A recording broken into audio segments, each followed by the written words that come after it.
This is In the Black, a leadership, strategy and business podcast brought to you by CPA Australia.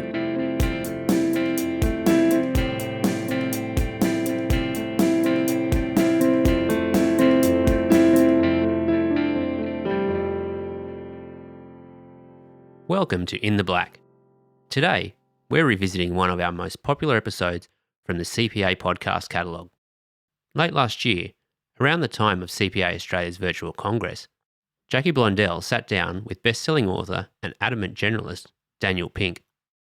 They spoke about the innovative ways Dan approaches workplace productivity and behaviours, and his tips and ideas to help you enhance your potential and mindset at work. Hello, and thank you for joining us today. I'm Jackie Blondell, and I'm talking with Daniel Pink, the author of several provocative best-selling books about business, work, creativity, and behaviour. His latest, The Power of Regret, How Looking Backwards Moves Us Forward, draws on neuroscience, psychology, and biology to challenge assumptions about human behaviour. Welcome, Daniel. It's great to have you here. Hey, thanks for having me, Jackie. I'm glad to be with you. You've described your job as being paid to muck about in scientific journals. You draw on countless research and data in an attempt to qualify our behaviour, motivations, successes, failures in career and life. How important, given this is an audience of data-driven listeners, is data to understanding and predicting behaviour? Well, I think data is important, definitely, but I think more broadly, I think evidence is important. And one of the things that I encourage your listeners, and I think that CPAs are already good at this, is that if you have someone who, like me or anywhere else in life, who is sort of making claims, saying the world works this way, the world doesn't work that way, I think one needs to approach those claims with something akin to generous skepticism and say, how do you know? All right. Oh, you might be right, but how do you know? And for me, what's really important in how we know is looking for evidence of any of the claims that I'm making. And one of the things that we've seen in the last 25 years is that there has been an explosion of research in behavioral science writ large. And if you go into that research, you can begin to find the evidence-based ways to make better decisions, to find greater motivation, to improve one's timing, and to reckon with complicated emotions like regret. But again, what I want to do is draw on the evidence. And as a generalist, as a non-academic, as a non-specialist, in some ways I have a comparative advantage there because I'm not siloed into a particular discipline. I don't say, well, the only truth is from economics or the only truth is from developmental psychology. I'm willing to look across disciplines and try to make sense of it and bring those research insights into people's lives in ways that help them work smarter and live better. Do you ever find that data from different disciplines contradict each other, and how do you deal with that in formulating? Sometimes. Yeah, that's a great question. I think that's true sometimes. What I do is I try to triangulate as much as possible. And if there is, and look at different disciplines and see what they're concluding about a particular topic. And so relatively rarely do you see a direct contradiction. So let me think about like in the research on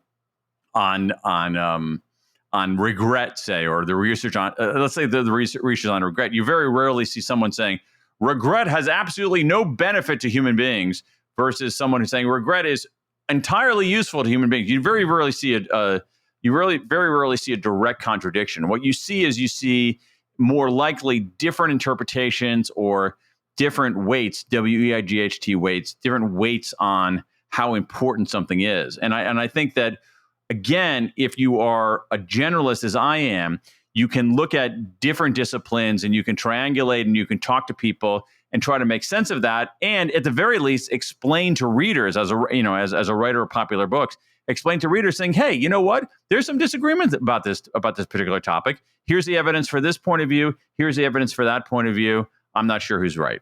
That's good. At a time when we're all finding it very hard to agree on anything, it's good to have that data to draw on. Well, I hope so. I mean, again, it's not perfect because one of the things we know about human beings is that a lot of times for certain kinds of things, particularly for morally weighty things, for controversial things, for politically freighted things, what we do is we have an instinctive, emotional answer to the question, and then we look for evidence to support that. So I try to avoid that as much as I can. Now, you're speaking at the CPA Australia Congress this year on harnessing potential, looking at science-based tools for navigating turbulent times. Now, given we are probably going to have even more turbulent times ahead, can you tell us a little more? Just give us a taster. Well, what I want to try to do is, it's interesting because I think it's related to your previous question about, what is research, when research tells us one thing and other research tells us another thing. And I think there's something to be said very clearly for intellectual humility. And one of the, I don't think that's a deep concept, but I think it's important to recognize that we don't know a lot. We don't know everything. And it's important to approach any of our work or any of our decision making with some degree of humility. And I think what's happening right now, and what I'll be talking about in our session, is that we're at a period in business, both here in the States, where I am, and in Australia and elsewhere in the world, where we're trying to sort things out. We're trying to figure some things out. We're trying to figure out, here in the States, a big issue, literally the day that we're speaking is, okay, what kind of work should be remote and what kind of work should be in person? And there's a big raging debate literally on the day that you and I are speaking in the United States about that. What is an office for? What do companies owe employees? What do employees own companies? And I don't think there are clear, singular answers to these questions.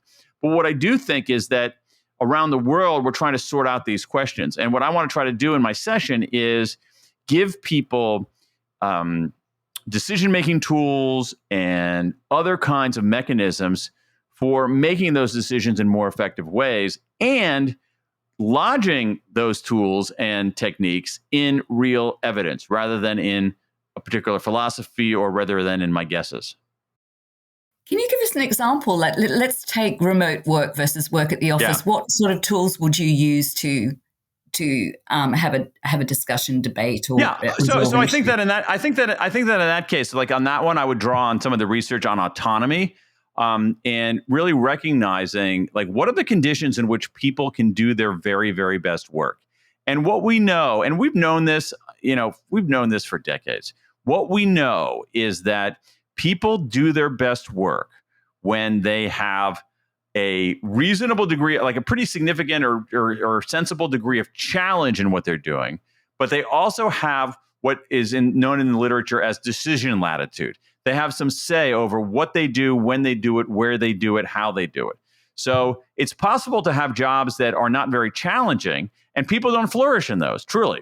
It's possible to have jobs where people are challenged, but they don't have a lot of decision latitude, and that ends up being the perfect recipe for burnout. The better solution is to look at whether it's remote work or whether it's in office work, and saying, how can we create the conditions in which people have significant decision latitude? They have some sovereignty over what they do, how they do it, when they do it, where they do it. What's more is that they're in jobs that are challenging, that are compelling, that allow them to bring to be their best selves. And when we pair those two things, that seems to be the ideal. When we're missing even one element of those, things can go awry. And so I guess one of the messages would be, when we think about remote work, is essentially to default as much as possible to autonomy, to give people a greater say in not only where they work, but when they work.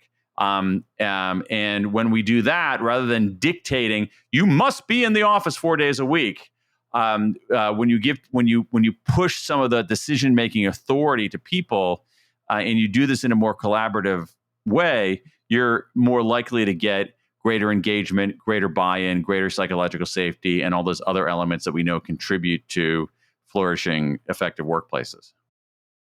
It's certainly been a revolution over the last couple of years. I might take you back to when we last interviewed you many moons ago, I think in 2013. Yes. Many moons ago, yeah. Yeah, where we were talking in a whole different universe, really, about being on the cusp of a transformative age in business, where the qualities of the right brain, inventiveness, empathy, and meaning come into play. And you talked about conceptual age careers that were hard to access remotely. Given what we've gone through in the last 3 years, with this move a little bit more remotely, how do you see this playing out now?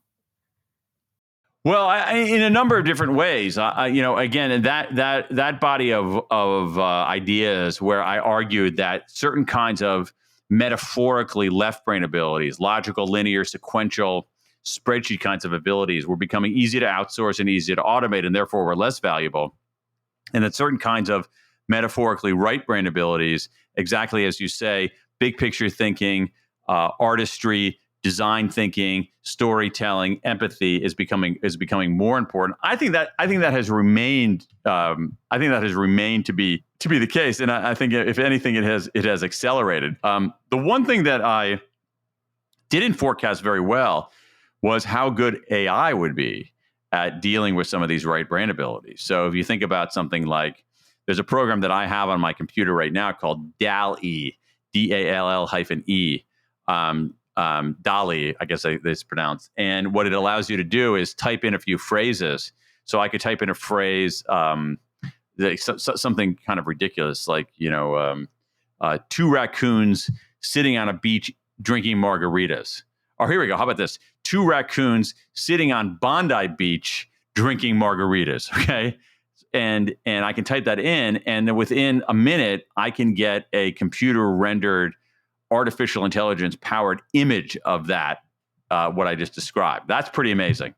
So I might have understated the ability of AI, artificial intelligence, to carry out some of these metaphorically right brain tasks. I think that I saw that on John Oliver's show on YouTube, actually, where there was there were so many things that they could recreate, but they couldn't recreate him marrying a cabbage. Anyway, that's interesting. Yeah. No, but here's the thing. The thing about that, which is so interesting, is that this software, DALL-E, DALL-E, is very primitive right now, and it keeps getting better and better and better and better. Now, that said, one of the things I argued in that work was that we're moving from the information age to the conceptual age, where conceiving ideas, where inventing things is becoming much more important. And so even then, you need a human being to conceive of something as ridiculous as John Oliver marrying a cabbage or two raccoons drinking margaritas on Bondi Beach. It's how do you think that's going to be harnessed usefully in the future? I mean, it seems like a fun thing to play with now. I mean, but that's how all things start, as fun, and then they evolve. Exactly. It's exactly how I was going to answer that question. You got it exactly right. It's like, we don't know. Okay, so let's go back to the early days of the internet, and I'm old enough to remember those early days of the internet. Where we had these websites, and we even had these things called weblogs, where people were writing stuff. And I don't, in the early days of email, I don't think that people then envisioned that there would be a lucrative business for some writers in, say, Substack email newsletters. I don't think people realized that so much of everything they buy would be bought online. I don't think that they would have imagined buying real property or automobiles or clothing online. So all of this is to say is, like, we don't know. I think what we can make a safe prediction on is that, or at least a prediction, I'm not sure how safe it is anymore, is that what human beings will be doing is augmenting this machine intelligence. I don't want to compete with the machine. You can't compete with the machine intelligence. You want to augment the machine intelligence. And I think an analogy there is, if you look at like some of the work that spreadsheets do, or even more rudimentarily, if you look at what calculators do, if you want, just think about something super rudimentary on a spreadsheet. I can stack up 35 numbers, and on my spreadsheet, get the sum of those instantly. All right, and that is as rudimentary as it gets for a spreadsheet. But I could do that manually. I could do that in my head at some level, but that's ridiculous. There's no reason for me to do that. What I need to do is understand why I'm stacking up those numbers, what it means to what the sum of those numbers actually means, why I'm choosing those numbers over other numbers. And so I think a way to think about it is that as machine intelligence gets better and better and better, what human intelligence has to do is augment and supplement that machine intelligence rather than compete directly with it. Because I cannot do calculations in my head or on a pencil and paper as quickly as Excel. Nor should I. No, and also Excel can't actually give human advice to people. Precisely. Like accountant, they don't know the context of the situation. They don't know how to take what the Excel is saying with the existing tax law, with the existing situation of that particular client. So when we think about things as big picture, contextual, that kind of human thinking, I think, is going to be very, very, very hard to replace, at least in the short term. We hope you're enjoying In the Black. If you're interested in the latest news, analysis, policy updates, and business insights, you should check out CPA Australia's With Interest podcast. Join us as we dive into the news and delve into the business issues of the day. Each week, we talk to thought leaders from across the accounting, finance, strategy, economic, and business spectrum. And you get their expert opinions. Now, back to In the Black. Your book, The Power of Regret, it was published earlier this year. In it, you advocate that reflecting on regrets makes us better, sharpens our decision-making, boosts performance, and deepens meaning. How best can we learn from our regrets? I must admit, being someone that hates thinking about my regrets, but I hate regret too. Everybody hates regret. regret. Oh, you're not alone. I mean, regret, Jackie. Regret feels bad. It's a negative emotion. It's unpleasant. So the question really is, though, what do we do with that negative emotion? Okay. So, and in my view, what we haven't taught people how to deal with that unpleasant feeling well enough. So some of us will ignore our regrets. We'll put our fingers in our ears and we'll say, no regrets. I always look forward. I never look backward. I'm always positive, never negative. And that's a very American notion. At some level, it's an Australian notion, because I think that, Australians in some ways are one notch, just about one notch off of Americans in their irrational exuberance and optimism and positivity. And so, but ignoring our regrets is a very bad idea. Now, what's also a bad idea is wallowing in our regrets, ruminating our regrets, stewing on our regrets. That leads to despair. What we should be doing with our regrets is thinking about them, acknowledging them, confronting them, using them as signals, using them as information, using them as a knock on the door that we respond to. And when we do that, there is a raft of evidence. Again, going back to one of your earlier questions, there's a raft of evidence in a whole range of scientific fields showing that reckoning directly with our regrets, not ignoring them and not wallowing in them, can help us become better negotiators. That's something that CPAs do. Can help us become clearer thinkers. That's something that CPAs do. They try to avoid cognitive biases. That help us become better problem solvers. That's something that CPAs do. That help us become better strategists. That's something that CPAs do. That help us try to find greater meaning in our lives. That's something that CPAs do on behalf of their clients, at least some of their clients. And so when we think about our regrets, when we confront our regrets, not ignore them, not wallow in them, they can be a very powerful engine for forward progress. Can you give me a scenario, draw on a scenario from the book where you've got an example of, because you've got various little case studies and people that move through the book of how somebody learnt to balance that no wallowing, but using information from the regret to move forward in their career. Oh, sure. There's so many. I mean, there's so many examples of that. I mean, in career and in personal life. So I'll give you one. It's there's a guy named Jason who I interviewed, who's in the book. He's an American guy. He worked for. He started working when he was very young. He didn't go to university. He didn't go to university. He started working when he was quite young, right out of secondary school. But he did very, very well. And so he's now in his early 40s, or at least when I talked to him, he was in his early 40s, probably in his mid 40s now. And he worked for 25 years, and he did very, very well in corporate America. He kept rising in the ranks, made a decent amount of money, and yet he has nothing to show for it. He never saved any money. And the reason for that is that he spent too much and saved too little. And suddenly he looked up at age 43 and said, I've got nothing.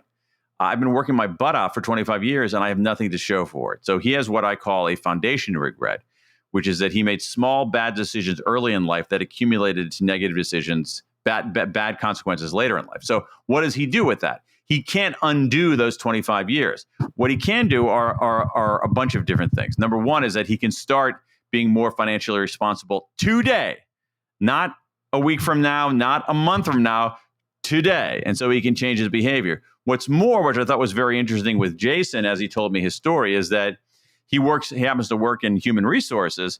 In his work in HR, he is counseling younger people in, you got to save for retirement. You got to put money aside. You can't be a spendthrift. And so he's using that terrible feeling that he has of being regretful about spending too much and saving too little to recast his own life, but also to redirect others' lives. It's a lesson for us all. And back to Jason, it's also a lesson in do what you say, not just tell others to do what you say. Amen. Amen. And I think that's true. I think that's true for all the CPA leaders in this, who might be listening to this, which is that, I've been writing about business and organizations for 20 years now. And if there's one thing I know for sure, Jackie, if it's one thing I'm absolutely certain about, is that what leaders don't realize is that employees listen to them way less than they think. All right. So the leaders are always talking and opining and advising, and people listen to them way less than leaders believe. But employees watch leaders way more than those leaders believe. And so if you are acting in accordance with your values, if you're doing what you want other people to do, if you are, again, it's pretty conventional, if you are being a reasonable role model, then that can have a big effect. Yeah. Now, lastly, I want to just touch on your Pinkcast videos. I've been enjoying a few of them. Oh, thanks. For the listeners, they're 1 to 2 minute how-tos. They are lively, they're amusing, but you also learn from them. So I thought we could do a few of them just quickly with you so you could give us your take. Okay. It's audio, not video. Sorry, listeners, but here we go. Okay. Can you tell us why you don't like to do lists and what you do instead? Oh, okay. So what I'm okay with to-do lists, but I think there's an even better list that people can do. And this is an idea that's been around for a while. Tom Peters has talked about it. Jim Collins has talked about it. And it's called a to-don't list or a stop doing list. And I have these, which is you think about think about the things that drain your energy, that divert your attention, that make you, that sort of make you feel, oh my God, I don't want to do this anymore. And you make a list of those things and you stop doing them. And for me, it's things like answering routine emails. Okay. So what I try to do is throughout the day. So what I try to do is I avoid answering routine emails throughout the day. There are a lot of times I don't like, there are a lot of meetings that are a waste of time for me. And so I try to avoid going to meetings. So I make a list of things that I want to stop doing, look at that periodically and try to avoid doing them. And it's liberating, I have to say. I think I'm going to try that one out. So I might jump to one that's sort of connected to that one. Why is the failure CV or resume a good idea?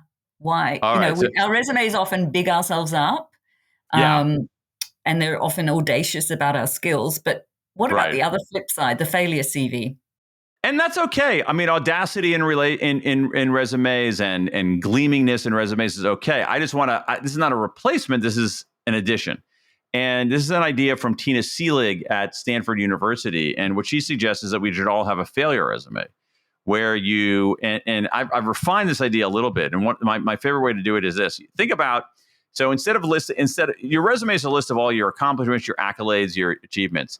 A failure resume is the reverse image of that. And so what you can do is you can think about, okay, make a list of, say, 5 or 6 or 7 screw-ups, failures, mistakes, setbacks. Make a list of like things like, oh my God, I can't believe how much I messed that up. So list that in one column. Then in the second column, list the lesson you learned from that. And in the third column, you list what you're going to do about that, what you're going to do about it. And I've done this. I happen to here's the thing. As they say in Silicon Valley, it's like I eat my own dog food. So I would never recommend anything to a viewer or a listener that I wouldn't do myself. And so just as I have a stop doing or a to don't list, I've done a failure resume. It's painful, but it's very useful. And so what I like about it is that it affords us a systematic and organized way to look our mistakes and look our setbacks in the eye, derive lessons from them, and then come up with a plan to use those lessons to improve our lives going forward. Great and lovely. And lastly, why do you carve out an hour to think big, and why is it important to do so, even for left-brained individuals such as accountants? Yeah. So this is an idea that I've been working on for a long time, and I do, as you say, Jackie, I try to do this myself.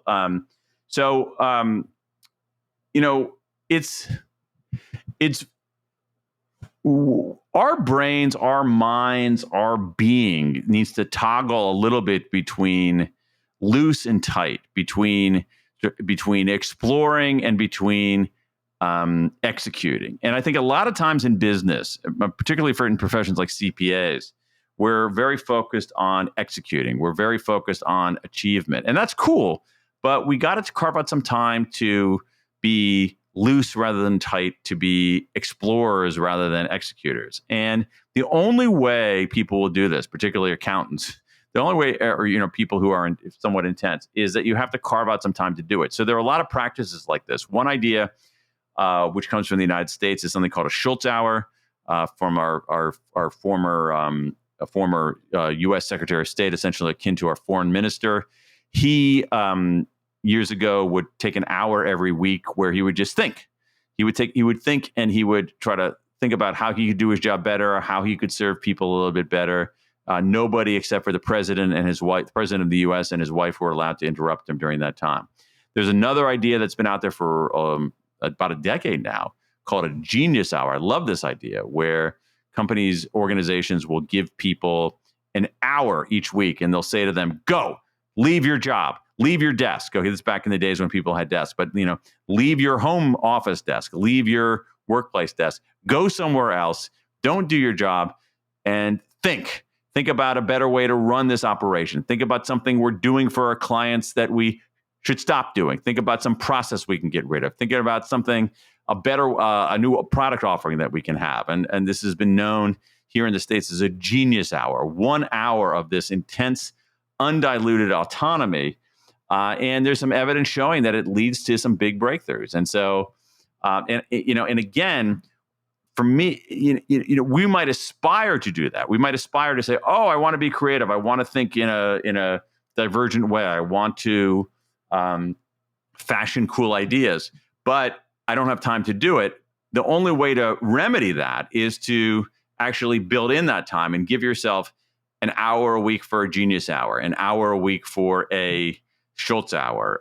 There's one of my favorite examples is from the University of Manchester in the UK, where this laboratory of physicists led by Andre Geim has every week what they call Friday evening experiments, where they take 2 hours every week, 2 or 3 hours every week, and work on stuff that the only rules are it can't be anything you have funding for, it can't be anything where you have a paper due, and it can't be anything boring.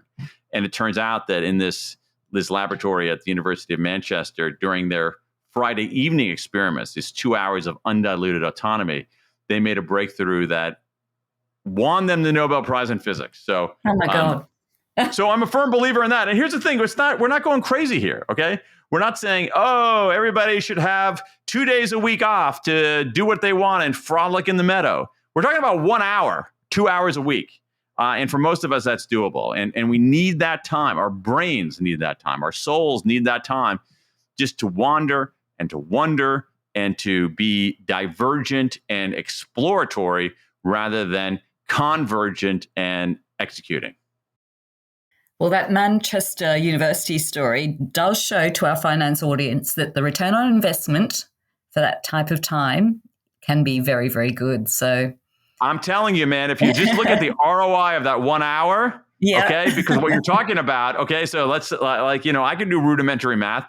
Like your denominator is 1, it's an hour. And then and so the numerator, the ratio on top of that is going to be very large. In contrast to the 39 hours or plus that you're working on the convergent things, the ROI is going to be more. I think the ratio is going to be lower. So again, I'm not advocating. I think it's really important here is that If you remember, a long time ago, and I wrote about this years ago, is like the American company, the search engine company, now big company on a whole range of different fields, Google, had something they call 20% time, where they gave people 20% of their, if you can spend 20% of your time working on whatever they want. And Google quietly shelved that several years ago because 20% was just too much. But 1 hour a week is not too much, whether you are a writer in Washington, D.C. in the U.S., whether you are a nurse in New York City, whether you are a CPA in Melbourne or Sydney or Canberra. Absolutely. I love the idea. I'm going to be advocating that one. Well, Daniel, that's all we have time for. It's been a very quick skip through scientific data and your experiences, and I look forward to listening to you talk about more on turbulent times and scientific data at the CPA Congress. Thanks again, Daniel, for your time. Thanks for having me. If you've enjoyed this episode, help others discover In the Black by leaving us a review and sharing this episode with colleagues, clients, or anyone else interested in leadership, strategy, and business. To find out more about our other podcasts, check out the show notes for this episode. We hope you can join us again next time for another episode of In the Black.